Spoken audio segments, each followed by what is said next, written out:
Bismillahirrahmanirrahim. Assalamualaikum warahmatullahi wabarakatuh.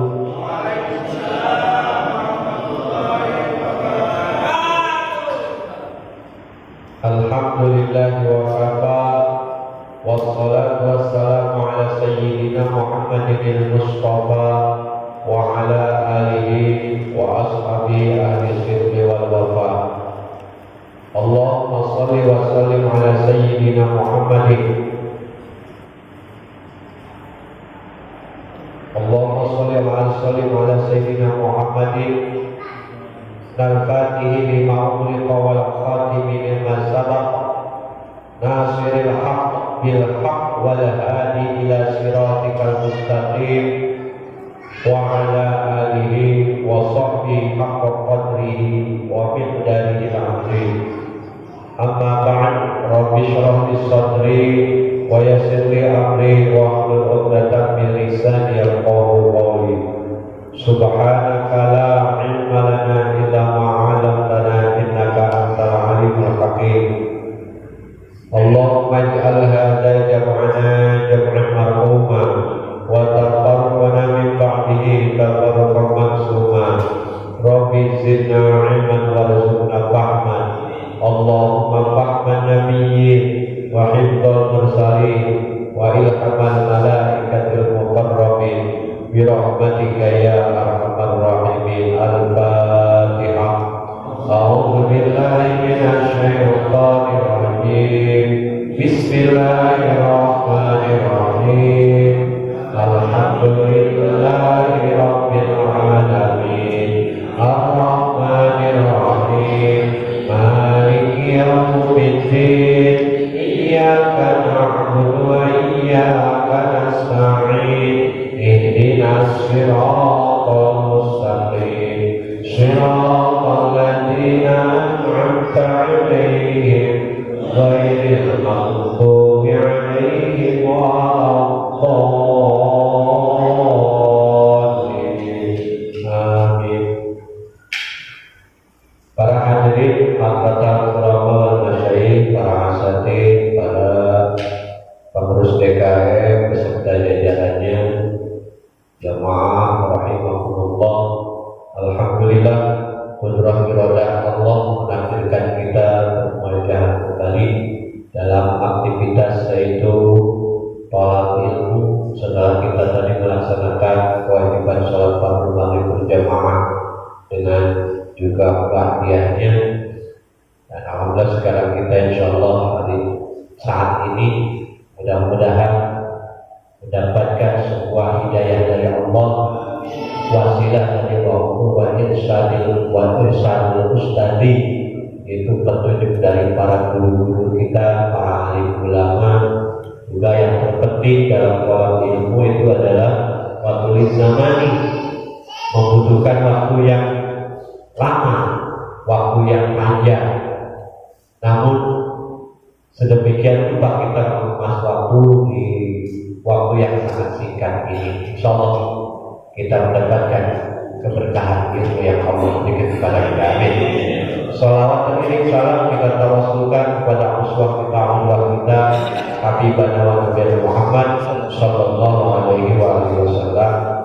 Tak lupa kita tawassulkan kepada ahli keluarga beliau, ahlul bait, kemudian para zuriyahnya, para sahabat, para kerabat, para tabi'innya, juga kita semua selaku umatnya yang insyaallah kita semua kelak ditakdirkan oleh Allah pada golongan umat Nabi Muhammad yang mendapatkan syafaatul uzma hatta ila yaumil qiyamah. Amin ya rabbal alamin. Bapak para hadirin jamaah rahimakumullah, setelah kita mengetahui dari kalimat tahlil itu la ilaha illallah dan 12 huruf, 12 dibagi 2 ada kewajiban zahiriyah untuk mengetahui tentang cara taharah, sholat, kemudian zakat, puasa, haji dan jihad. Kemudian kita akan membahas perihal kewajiban secara batiniyah yang secara langsung kita akan serta pernah mengetahui apa saja dari 6 kewajiban batiniah yang harus kita laksanakan, yang bisa mendukung, bisa mendorong keyakinan kita untuk beramal lebih baik lagi di hadapan Allah. Yang pertama, kewajiban zahiriyah batiniah yang pertama yaitu tawakal. Tawakal artinya percaya diri kepada Allah. Setelah kita berusaha, faiza azamta tawakkal ala Allah, maka tentulah kita harus bertawakal kepada Allah. Sebagaimana bahwasanya di dalam tawakal ini sudah dijelaskan oleh Allah Subhanahu wa taala dalam Al-Qur'an, "Fatawakkalu in kuntum mu'minin." Kata Allah, bertawakallah kalian semua kalau memang kalian itu tergolong kepada orang-orang yang beriman. Jadi dari firman Allah tadi bisa kita simpulkan bahwa tawakal itu adalah sebagian daripada iman. Setelah kita ikhtiar, pagi dijadikan siang, siang dijadikan sore, sore dijadikan malam, malam dijadikan pagi, pagi dijadikan terus menerus. Kita diatur oleh rotasi kehidupan, yang bekerja di perusahaan, yang kerja di lapangan, dan sebagai pedagang asongan, pedagang yang pangkalan, ojek dan sebagainya. Itu semua sudah Allah tentukan, jodohnya, pasti, bagja, celakanya itu sudah Allah atur. Makanya kata Allah, makanya dalam rukun iman itu yang terakhir itu khairihi wa syarihi min Allah Ta'ala. Bagus dan buruk itu dari Allah Ta'ala, tinggal kita ikhtiarnya. Yang sangat ironis, mohon maaf, banyak saudara kita seagama, banyak saudara kita satu akidah, satu keyakinan, ketika kemarin menyambut 1 Januari malamnya, ya kan? Kita dilalaikan dengan hirup pikuk ramainya kembang api. Meriahnya kita bakar-bakar ikan gurame dan lain sebagainya.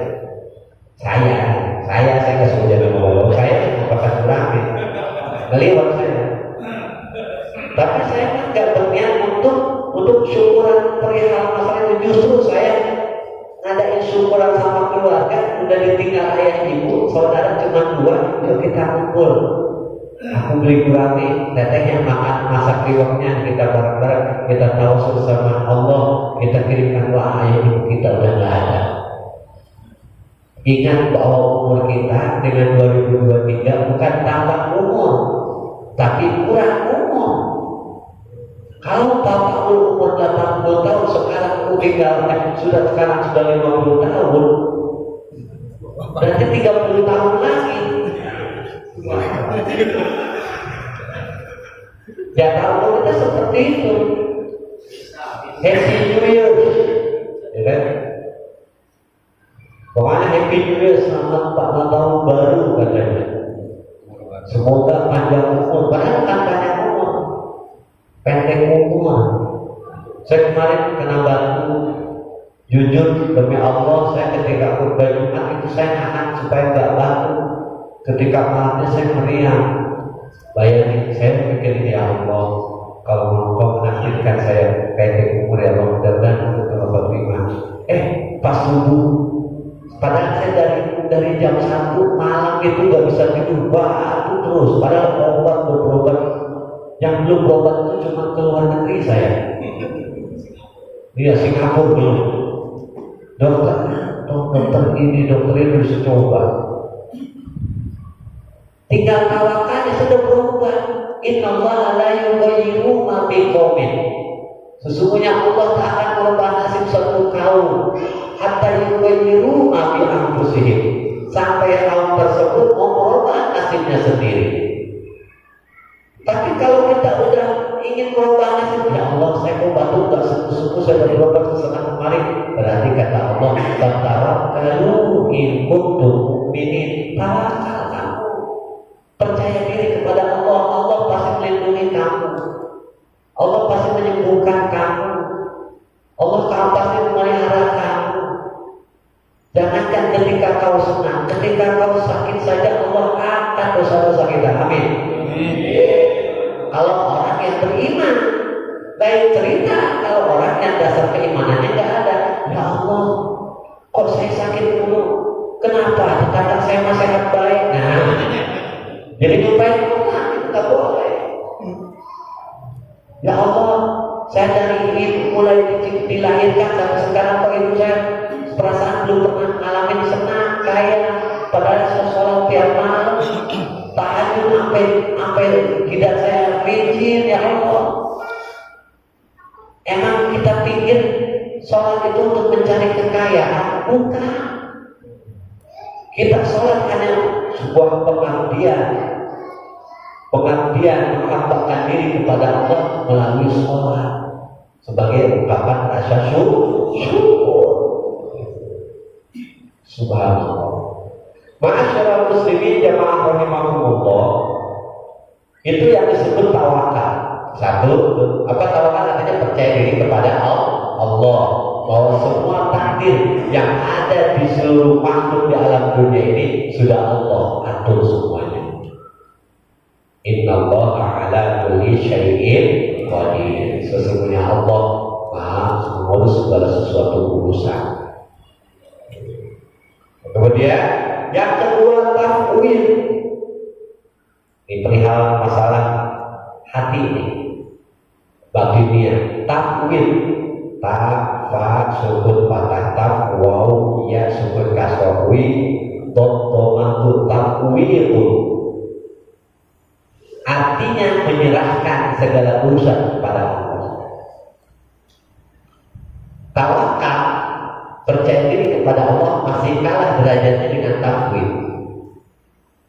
Sudah kita tawakal, saya sudah tawakal dah, pasrah, saya sudah berobat kemana-mana. Nah, akhirnya setelah tawakal, udah artinya kita punya seseorang. Saya punya keluarga, saya punya ayah waktu itu sakit. Ketika sakit, kata dokter, Pak, kondisi ayah bapak, orang ayah bapak, orang tua bapak udah mendingan, ini dibawa aja ke rumah. Setelah dibawa ke rumah, malah tambah drop. Saya tanya ke dokter, dok, ini gimana?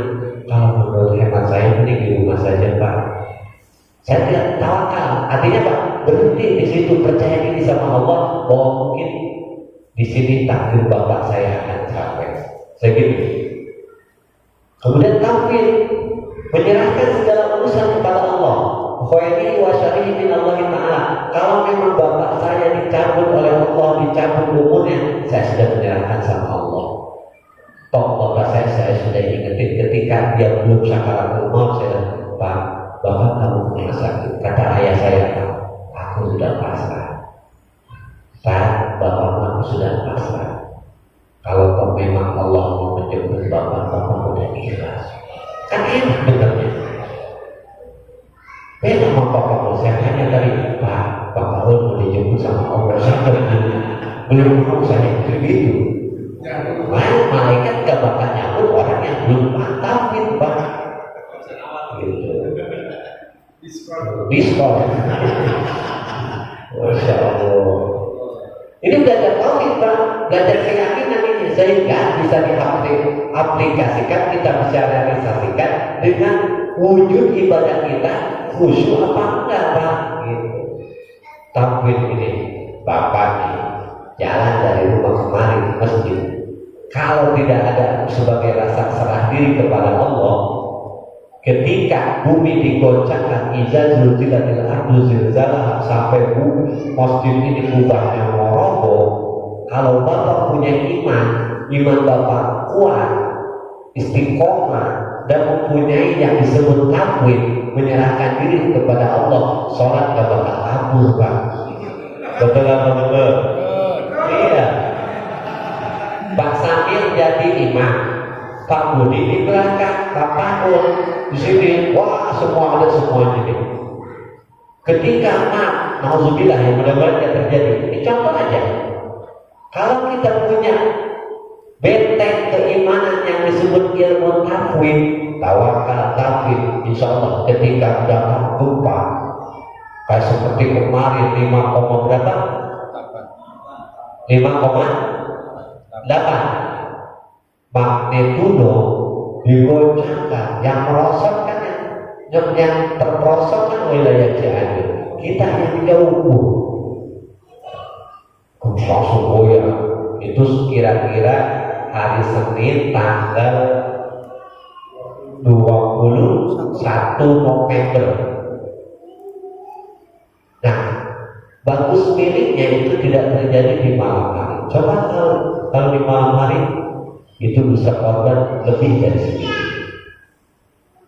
Nah, bagi yang mempunyai takmin, saya berserahkan diri kepada Allah. Ada teman saya namanya Ustaz Irfan. Saya tanya, Ustaz gimana? Dia nangis. Oh, Kak Ustaz, alhamdulillah, anak saya selamat semuanya. Kenapa Ustaz nangis? Dia Ustaz, rumah yang dibangun dari nol dan istri saya sekarang rata, apa benar-benar rata. Yang saya bilang ini, sabar ya Ustaz, alhamdulillah ya Allah. Tuh, orang kena musibah kalau punya iman masih nyebut alhamdulillah.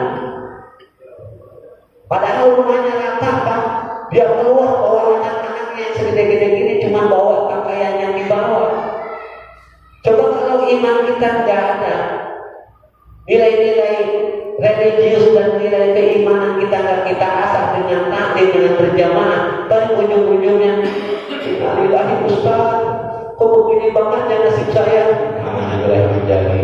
Nah, itu khawatir keluar dari keyakinan kita. Nauzubillah min. Makanya butuh Pak pelajaran tasawuf seperti ini. Butuh Pak. Fikih boleh dikaji, tasawuf juga harus. Karena berkenaan dengan tauhid. Kemudian yang ketiga Pak, setelah tadi tawakal, percaya diri kepada Allah, kemudian ada tauhid, menyerahkan segala urusan hanya kepada Allah.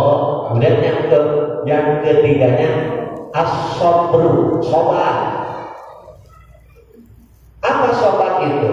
Artinya sabar itu adalah menahan diri dari segala kemaksiatan dan menahan diri dari segala musibah. Ya, terutama dari kemaksiatan. Kan sabar itu dibagi tiga. As-sabru anil ta'atillah.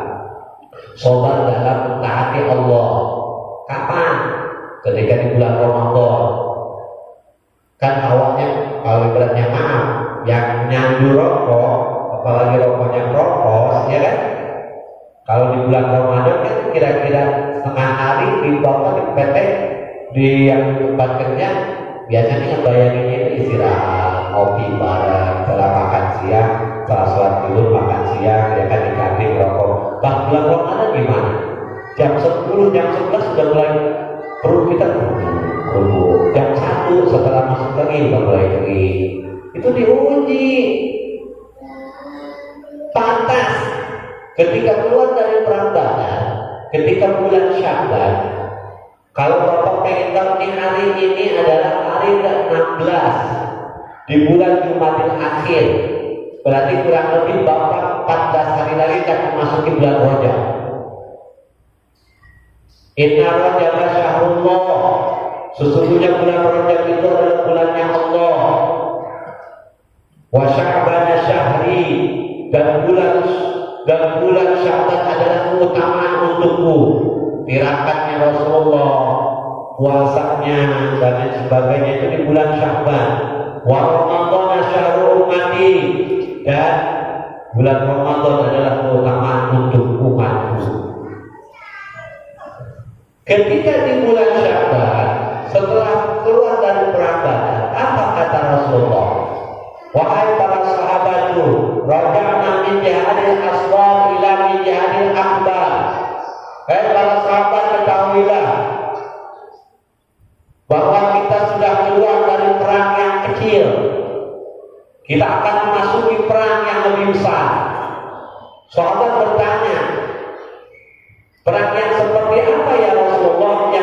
susah. Sementara kita 40.000 pasukan kaum muslim gugur di medan laga dan 40 orang hafizul Quran Khalid bin Walid wafat di medan laga. Kata Rasulullah, wa huwa jihadin nafsi, yaitu perang melawan hawa nafsu. Sabar, Pak.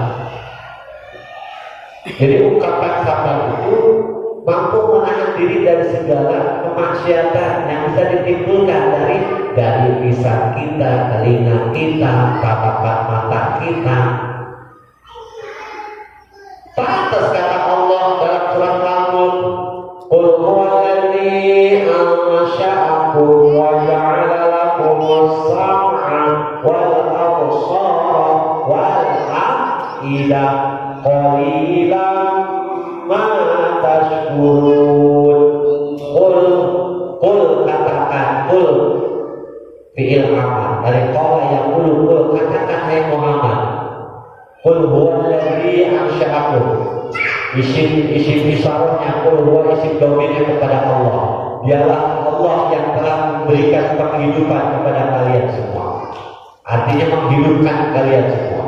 Wa ja'ala lakumus sam'a, dan telah memberikan bekal kepada kalian semua, sam'a pendengaran, wal absara penglihatan, wal afidah dan akal pikiran yang sehat. Qalilan ma tashkurun, tetapi hanya sedikit orang yang bersyukur atas nikmat-nikmat kata Allah. Pantas Allah terus seperti itu, banyak yang tak bersyukur.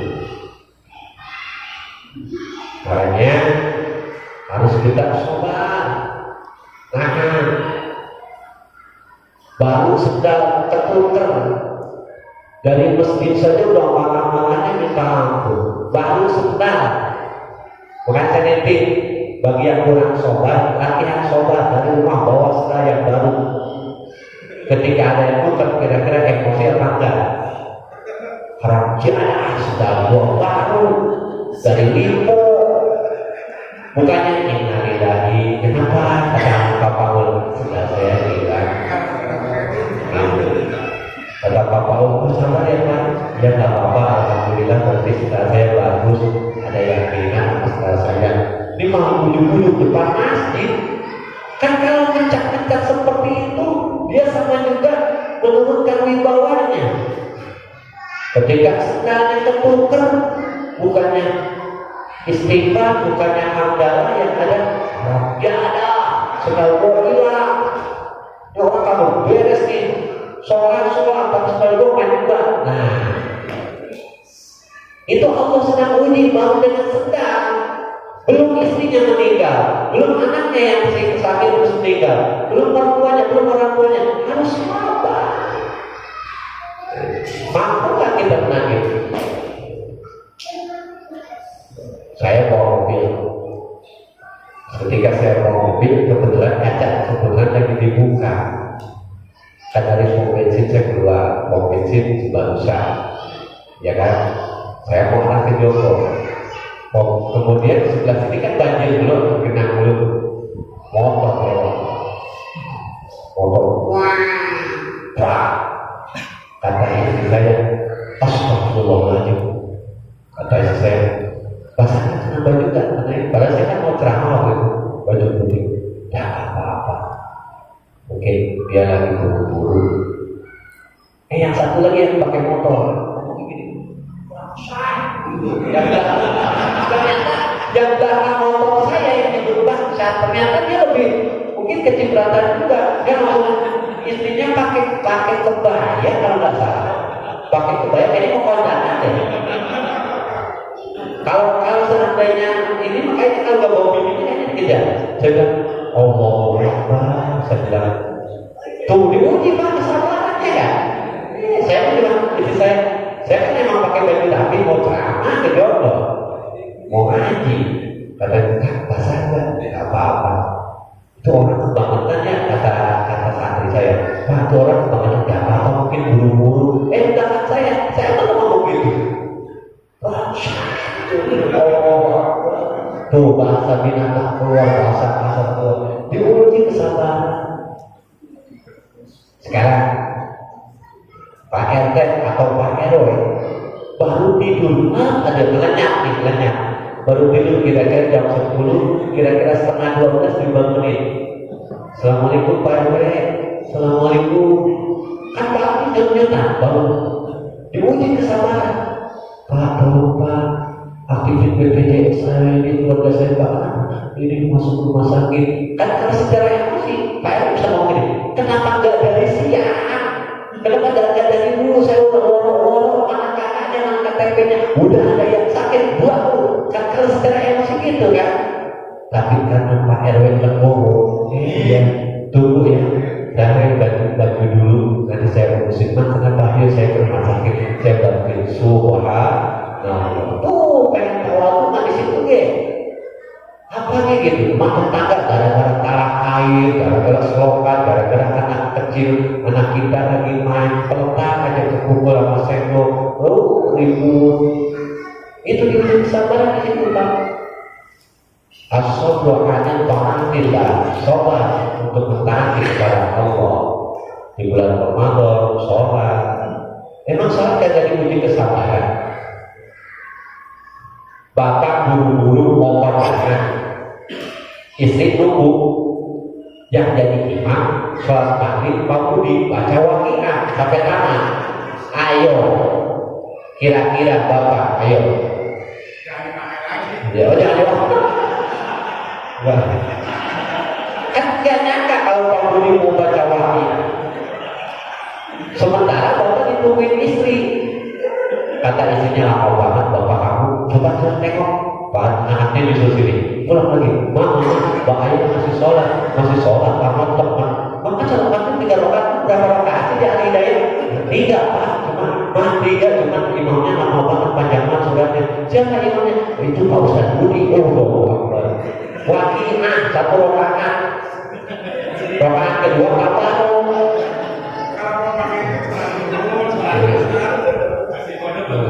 Mau kasih kode lah. Mau nggak sholat gimana? Gitu kan?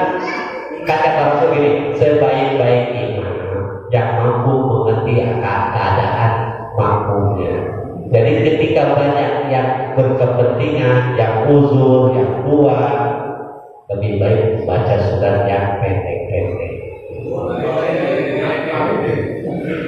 Kecuali di lingkungan yang memang biasa kayak pesantren, majlis, diyakini kita malah mentaati hafalan tahfidz kita boleh, gak ada kepentingan khusyuk abid di bulan Ramadan, malah nuzul Quran, persiapan Qur'an surat Al-Baqarah dari ayat 1 sampai selesai, gitu.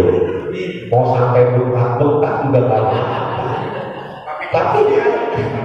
Tapi kalau sholat isya langsung surat Yasin semuanya, wah, sobat kata Pak Un, sobat ada waktunya Pak Adul protes, iya betul, sobat ada waktunya lagi nih, Pak Budi baca waqiah 1 surat 1 rakaat. Allahu Akbar, saya mau kondangan jadi gak jadi. Subhanallah. Kalau kita mau tetap keras ibadah kepada Allah, gitu loh. Saya punya supir, bulan Ramadan saya habis dari MF 2100 ngisi kajian Ramadan. Acaranya jam 2 sampai waktu asar.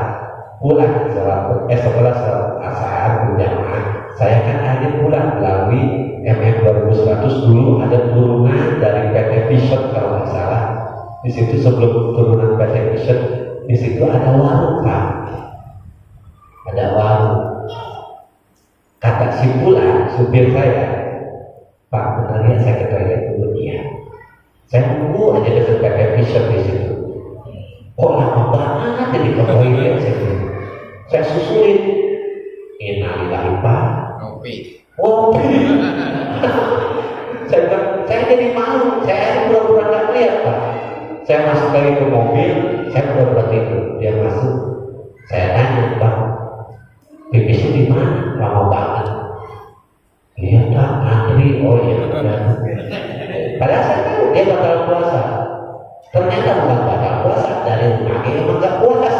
Bulan Ramadan saya sabar dalam hati, ya Allah, takut saya ngomong takut dia tersinggung. Saya cuma astagfirullahaladzim, ya Allah, mudah-mudahan orang kasih hidayah ikut ustaz, bukannya bau-bau ustaz, malah bikin ustaz bau. Coba kalau yang jadi ustaznya Pak Budi, udah Pak Budi gagal kayaknya tuh supir. Iya kopi, kayaknya makan dulu deh. Ini pengalaman saya, kira-kira tahun 2015 lah, waktu saya masih megang, sebelum megang hijab, masih megang carry 10. Itu makanya saya sekarang itu, saya kalau mau kemana-mana nyari supir yang doyan ibadah. Ya sampai saya ngaji kemana-mana, ayo sholat, sholat, perintahkan anak-anak untuk belajar sholat. Saya bawa supir, anaknya banyak, supirnya juga malah kayak anak kecil gak sholat. Nanti mau. Kayaknya saya nyari supir yang boleh sholat. Kalau misalnya mau kemana nih, saya mau ke Bandung, mau kemana, saya nyari supir. Siapa yang saya telepon kakak saya, sepupu saya, bisa nggak? Ada yang nawarin, Pak, aku mau jadi supir bapak. Tapi saya tahu orang-orang ibadah.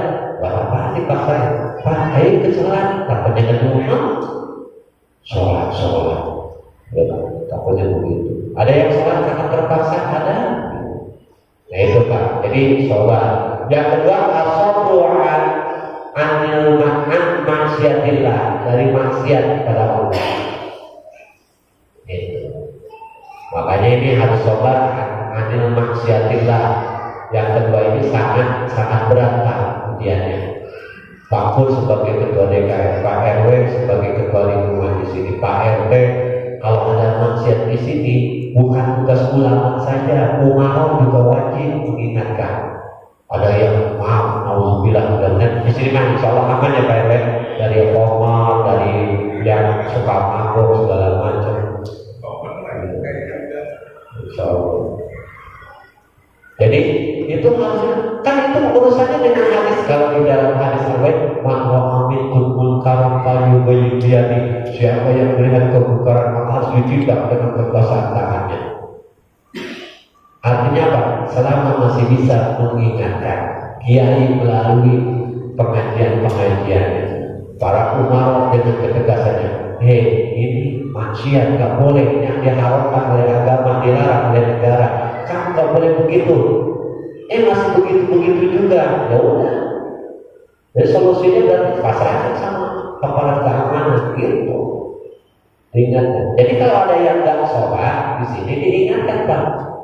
Selama dia satu akidah, satu keyakinan dengan kita, yang gak sholat kayak di kampung saya di Kuningan, di kecamatan Subang, desa Subang, kecamatan Subang, kabupaten Kuningan. Jadi kiainya itu kalau ada yang malas sholat, punya mantu, ditanya sama Pak Asep.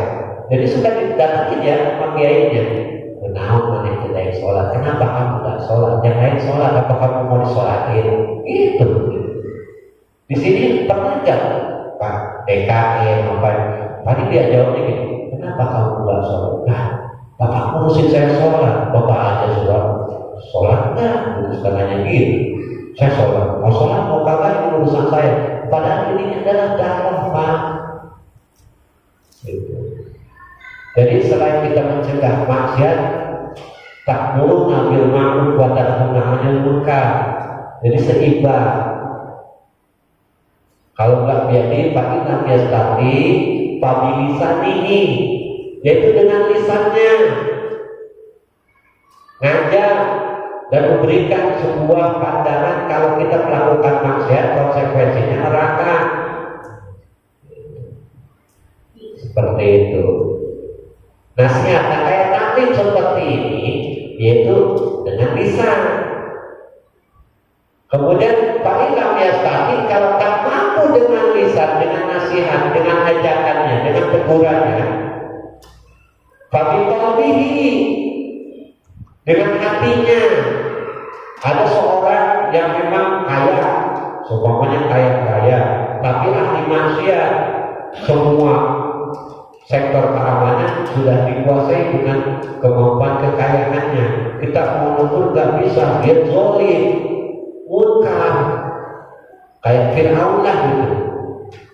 Mau nakunya di mana? Dan Nabi Musa ya nekuk tapi nggak didekat, malah mau dibantai habis sama Fir'aun. Dia berdasarkan sama Allah. Wa al-abul iman. Cuma derajat seperti itu selemah-lemahnya iman. Kalau memang kita sudah tertindas, itu tertindas dengan kezalimannya. Yakin bahwa boleh apa walau kana murah. Katakanlah kebenaran itu walaupun pahit pada kenyataannya. Wajah akal batil inal batila kana zahuqa. Itu kan bahwasanya kebatilan pasti akan musnah. Kemudian yang ketiga, as-sabru anil musibah. Sobat. Kita bahas tentang sobat dengan mentaati kepada Allah, sobat dalam taat kepada Allah, kemudian sobat dalam menghadapi kemaksiatan orang yang maksiat kepada Allah, kemudian yang ketiga sobat dalam menghadapi musibah. Nah, itu tentang kewajiban batiniah hati kita qalbiyah kita. Kemudian yang keempat, ridho. Ridho itu yaitu merasa kaya hati, merasa cukup kaya hati. Itu adalah bagian dari Gusti Allah.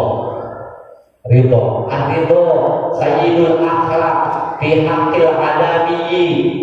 Dalam ilmu aqaid diterangkan keridhaan itu adalah induknya akhlak dari setiap akhlak tersebut di antara sesama makhluk, sesama manusia di sekitar kalian. Ridho, jadi merasa sugih, merasa cukup.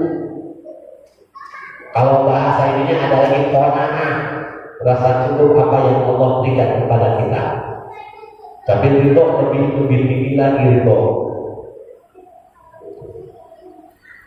Makanya seperti kita umpamanya nih, kita menyumbangkan tenaga, harta, kemudian waktu untuk syiar diilani kalimatillah, kita itu benar-benar pure tanpa pamrih. Subhanallah. Ketika seumpamanya di masjid ada keran patah, Pak mesti bilang sama Pak Paul, Pak Samir tolong ya, catat ya, ini keran 2 nih saya yang beli ya, catat.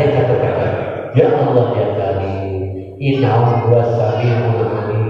Sesungguhnya Allah Maha melihat lagi Maha mengetahui. Gak bilang-bilang ya Allah pasti ngasih pahalanya. Itu contoh. Ridho, kita mohon keridhoannya, keikhlasannya untuk bacakan Fatihah, untuk simpulan yang sedang berasal Al-Fatihah.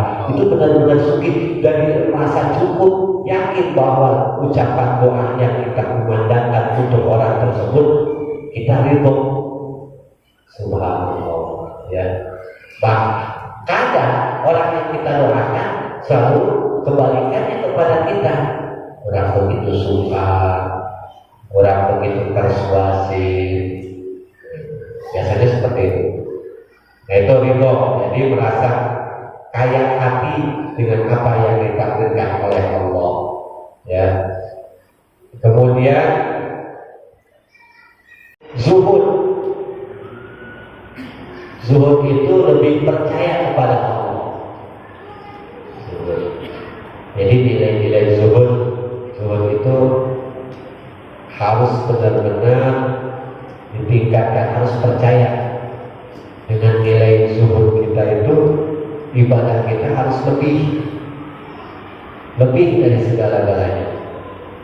Kemudian yang keenam, taubat. Ya ayyuhalladzina amanu tubu ilallahi taubatan nasuha.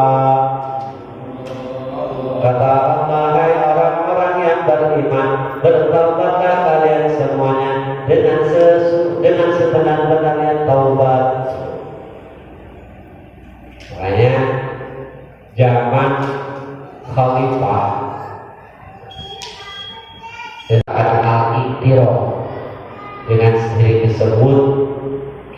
1001 malam. Siapa? Syekh Abu Nawas.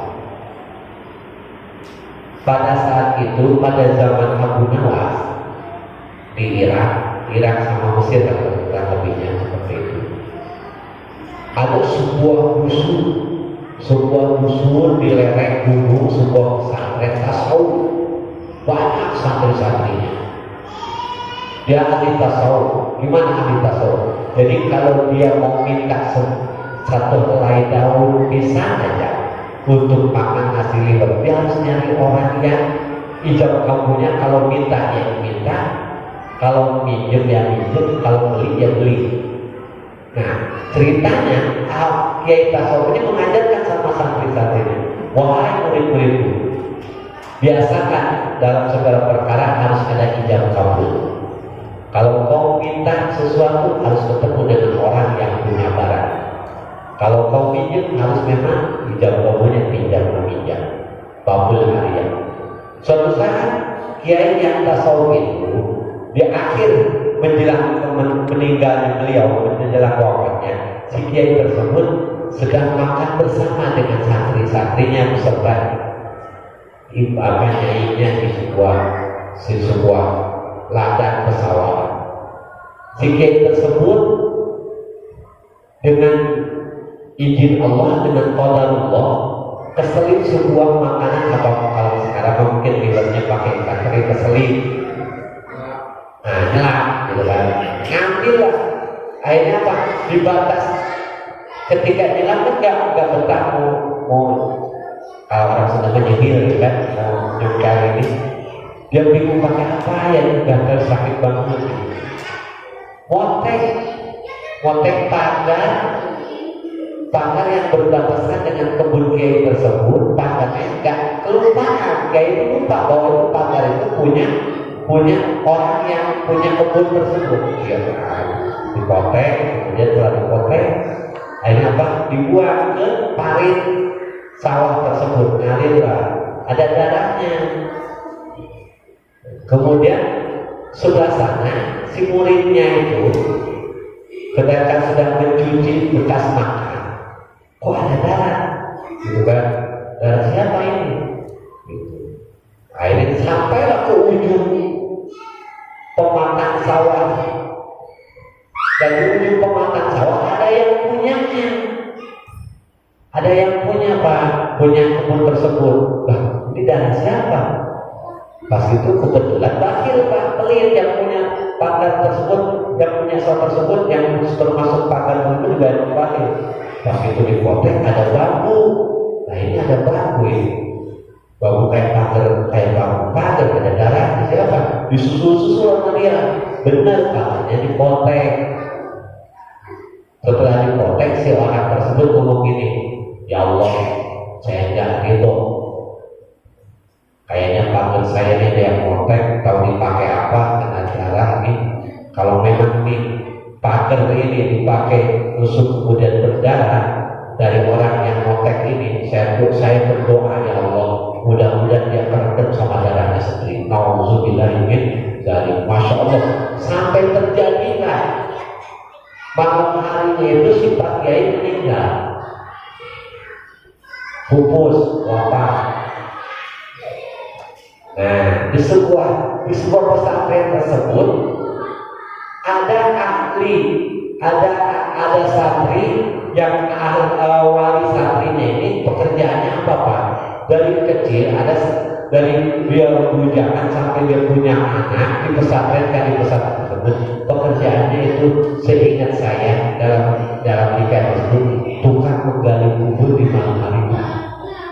Istri dan anak-anaknya nggak tahu apa sih pekerjaan suamiku, di bawah di lereng kan. Padahal anaknya di pesantren di kiai tersebut. Ternyata pekerjaannya itu tukang menggali kubur, dia cuci kain kapannya, dicuri, dicuci, dijual lagi Pak kalau malam, kalau siang. Terus seperti itu. Jadi kalau ada orang meninggal, itu doyan Pak, demen. Oh saya meninggal orang kaya, wah pasti kain kapannya bagus, dicuci sama dia, digali, kemudian telanjangnya dicuci yang 3 lembar atau 5 lembar. Itu pekerjaannya. Nah dari itu semua Suatu ketika si kiai meninggal, anaknya pulang ngasih kabar, Pak, Bapak, ya, kenapa kamu pulang? Pak Kiai meninggal, Bapak nggak tadi ya? Innalillahi. Kapan? Tadi malam. Terus insya Allah pagi ini jam 10 mau dimakamkan. Begitu dia. Pikirannya, wah, Kiai kan banyak di samping, pasti wali santrinya pada bantuin saya kapan yang bagus. Jadi pikirnya pas akhirnya setelah melayar nginap, malam ketiganya itu malam ketujuh kalau nggak salah, malam ketujuh harinya itu kuburan Kiai digali sama dia Pak. Malam hari jam 1 malam. Ketika digali, ya Allah ya Pak, ketika digali, alangkah kagetnya, belum nyampe yang lahan, itu udah ada kayak air mata air cuma dari darah yang bau menyengat. Kaget dia. Makin lama dia terperanjat sampai penuh tuh makam tersebut dengan darah. Saya kaget. Ya Allah ya Karim, dia bercek masuk kubur. Dikubur lagi itu Pak Kiai. Setelah dikubur dia pikir gini, ya Allah, dosa apa Pak Kiai? Pak Kiai, Kiai sepuh, ajukan. Ya Allah, masa ini Kiai setingkat ulama tasawuf kok sampai diurang sama darah. Ya Allah, apalagi saya ya Allah yang selalu ngasih makan anak istri saya dengan hal-hal, dengan pekerjaan yang sangat merugikan, jenazah istri saya nggak tahu, anak saya nggak tahu. Datanglah ke Abu Nawas. Setelah datang ke Abu Nawas, apa kata Abu Nawas? Bertobatlah kau. Makanya Abu Nawas sampai mengoret-oret al-i'tiraf, ila tulir firdausi ahla wa ala naril jahim bifa'li taubatan wa